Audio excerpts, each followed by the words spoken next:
Hello everyone, welcome to part 2 of this Java tutorial for beginners series. Today we are going to talk about the Java data types.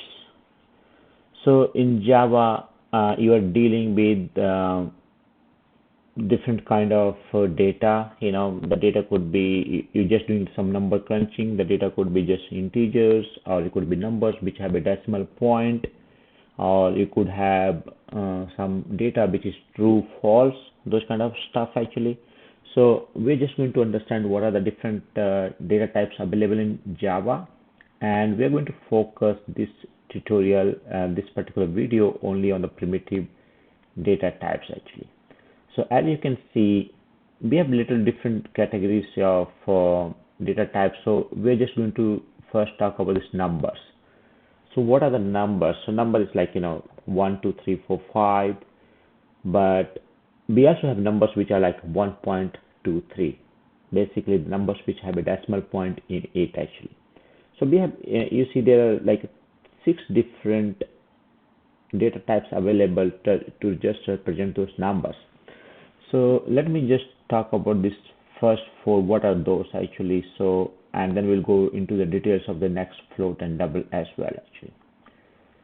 So if you want to see a little bit description, first data type we talked about is the byte. So this first 4 here, you can see these are 4: byte, short, int, long. These data types are used to store the whole numbers, 1, 2, 3, 4, 5, those kind of stuff.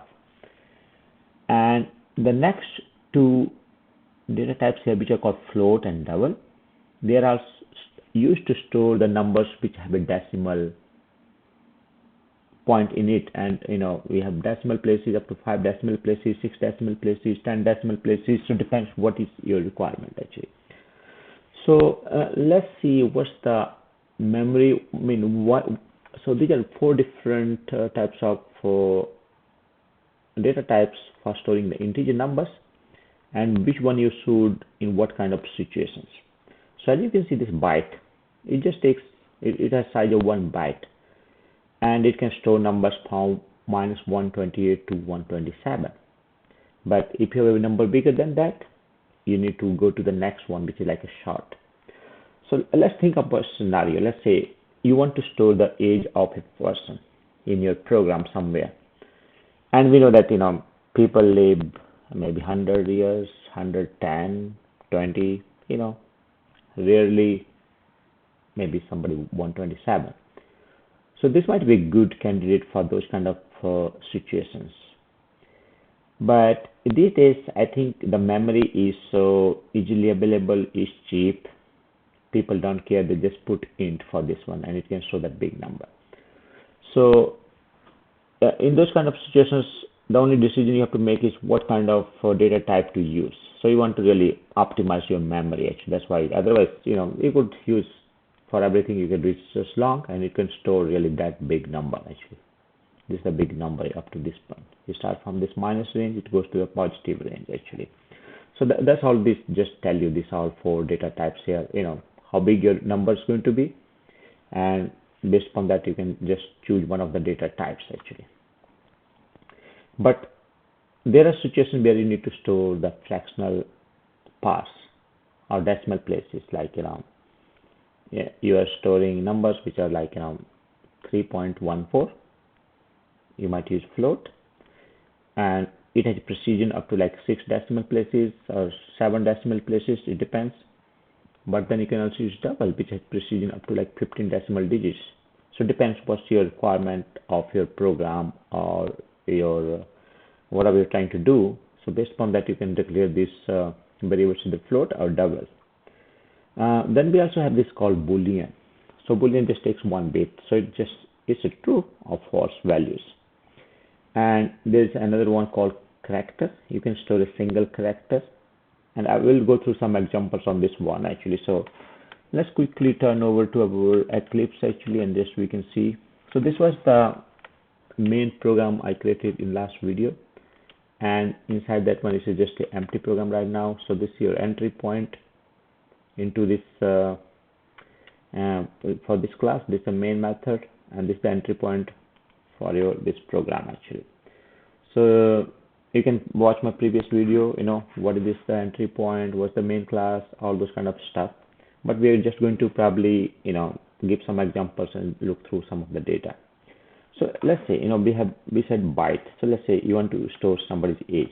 So let's say age, you want to say equal to 120, and now you have to specify what's the data type of this one. I said it's a byte, because I know date is not going to be really 127, but let's see. So let's see how to print this value. So we can just say, is equal to 120. And if you just run this program, you're just clicking here, it says age 120. So another thing you have to think is like, let's say you put another byte and you want to say somebody's age 1 and equal 80, 90. And let's say now you want to do age plus age 1, and you want to store this in some variable here called total age. And if I call this total age as a byte, actually,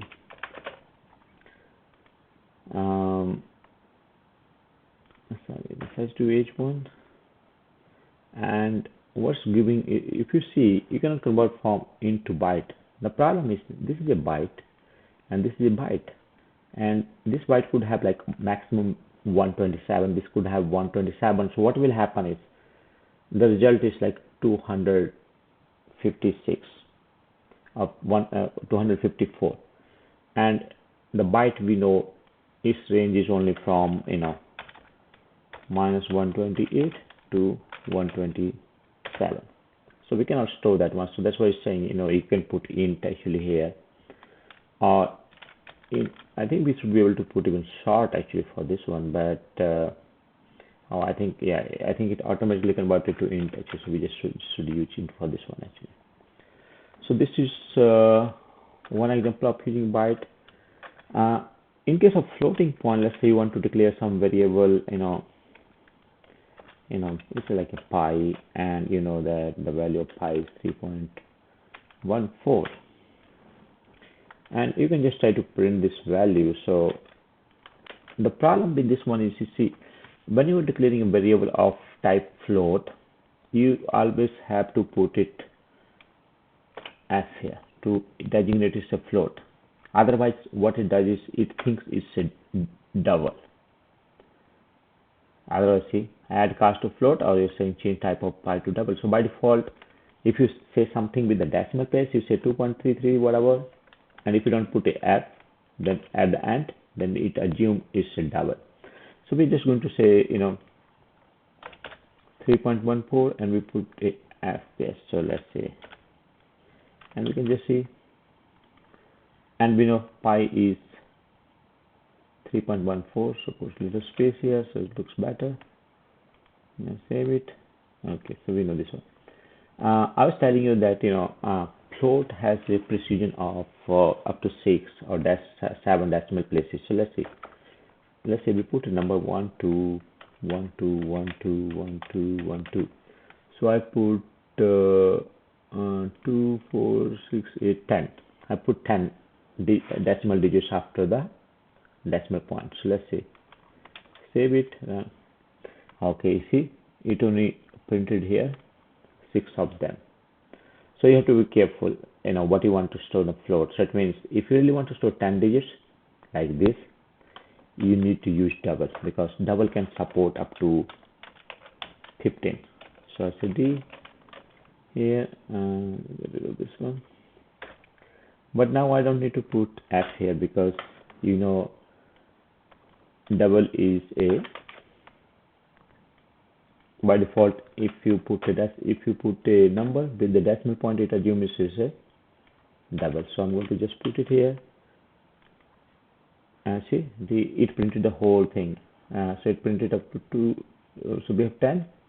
So I'm going to put 11 12 13 14 15 16 17 18, so 15. After that I'm going to put 14. So after 14, I'm going to put 3, 3. 1, 15, 16, 17, 18, 19. Let's say I put it 19. Just clear this. Let's see what it prints. So it should print only up to 15 digits. Oh yeah. So 2, 4, 6, 8, 10, 12, 14, 15. So it put up to 16 digits. So yeah, so it does up to 16 or 15 depending upon your system. So it depends on how it behaves. But if you put, although I have so many 3s here, but it only printed up to 2 3s here actually, not all of the 3s actually. So another thing is, you can also store the data type called characters. So it's called, let's say, C equal to, let's say you want to print a value here. So this is used to, you need to have that characters is a single character like A, B, C, and you have to put it in a single quotes actually. So you can just see. Let's clean up a little bit here. Oh yeah, C is equal to A. So other data type we talked about is boolean. So you say boolean fly equal to true. We can say like this one. We put some variable and we put a value of true for this one. So